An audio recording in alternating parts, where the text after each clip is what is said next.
What if the creatures that haunted African folktales weren't made up just to scare children, but were rooted in something real? Africa's landscapes run deep with mystery. Dense rainforest, shadowed swamps, winding rivers, and cavernous deserts. Over hundreds of generations, stories grew up of beasts with glowing eyes, serpents in water, giants of the forest. When someone saw something strange in the night or heard something unexplainable, myth was the language they used. Today, scientists dig fossils and catalog species.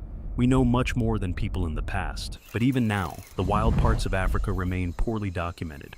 New species are still discovered. Sightings still raise questions no one can fully answer.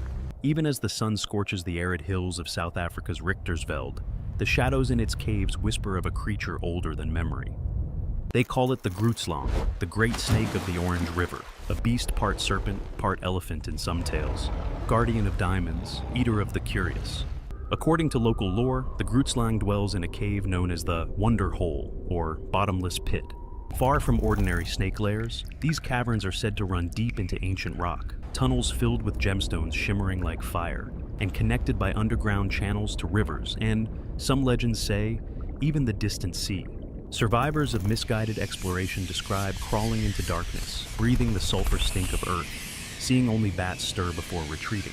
Descriptions change with the teller. Some claim the Grootslang is 40 feet long, its tracks wide enough to impress cattle, its eyes glittering with diamonds. Others add elephant tusks to its head, great tusks that crush and gore. But how much of this monstrous image comes from something real? Naturalists have pointed toward huge native pythons, such as Python natalensis, that can reach impressive lengths in southern Africa. To anyone unfamiliar with snakes this large, a long body half hidden in water, muddy banks, or rock shadows could easily grow into myth. Even more compelling is the fossil record. While there is no direct fossil of a snake-elephant hybrid, southern Africa has yielded large reptilian and mammal remains, elephantine species, and enormous snakes. Over time, oral tradition may have blended those primal bones with river dangers, sharp tusks, and human fear.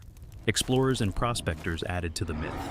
In 1917, an English businessman, Peter Grayson, disappeared in the Richtersveld while searching for treasure. Some believe the Grootslang killed him, others argue lions or snakes, but the story cemented the Grootslang in both local fear and outsider fascination.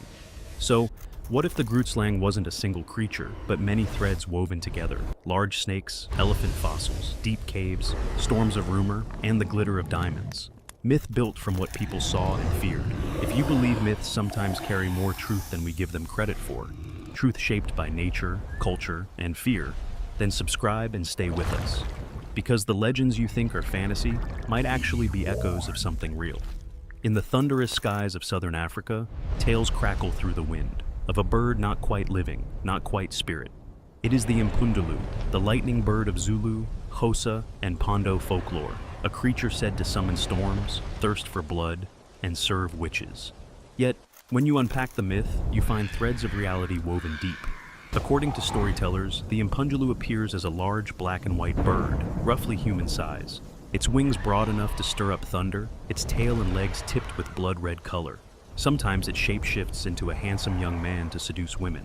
It is feared because it is powerful. It strikes with lightning, brings fevers, leaves claw marks, steals milk, and is passed down through witch doctor lineages. There's a natural side to this legend. Several real birds, the hammerkop, bottolure, ground hornbill, even the white-necked fish eagle, are connected in folklore to the Impundulu. Their appearance, habits, or shadowy silhouette during stormlight can spark tales. A bird seen flying as clouds roll in, a flash of wing during thunder. When people witness something out of the ordinary, dark skies, booming thunder, bright flashes, they gave it form in myth. What about the blood-drinking clan? Some stories may come from misinterpreted animal behaviors, birds eating carrion or feeding on insects or leaving wounds on livestock, and rural health problems blamed on supernatural causes. Tuberculosis, for instance, is sometimes connected to the Impundulu in stories about wasting illness and breath loss. Then there's the role of natural forces. Storms, lightning, heavy clouds, they are terrifying in places without modern infrastructure or science. It's easy to imagine coloring these with spiritual meaning. The Impundulu myth may capture people's attempts to explain electrical storms, thunder, lightning, and weather patterns they couldn't control. Culturally, the story serves multiple purposes: warning children, explaining the unexplainable, reinforcing social norms around safety, behavior, and respect for nature. Tales of the Impundulu keep people alert, help them respect wild places and unpredictable weather, and reinforce the power of women healers, witch doctors, and communities to negotiate with spiritual belief. So, Impundulu isn't just supernatural frights. It's fear of lightning, of illness, of unseen danger, and attempts to make sense of them. The bird may be myth, but it has its roots in true experiences. In the endless sands of the Namib and Kalahari deserts, beneath star-scorched skies, the Khoikhoi people spoke of a creature so strange, it warped everything people thought possible. It stood beyond fear, a thing with eyes in odd places, not its head, but its feet. They called it Aigamuxa, also known as Aigamuxa. It's said to prey on lone travelers at night, with teeth unnaturally long, eyes fixed in the soles or insteps of its feet. When standing upright, it can't see ahead. To observe you, it must flip over, or place itself upside down on hands, or lie down and lift its heels. A grotesque handicap that legend warns you can exploit. The stories came chiefly from the Khoikhoi, collected in Namaland and the Kalahari by early ethnographers like Leonhard Schulze-Jenna.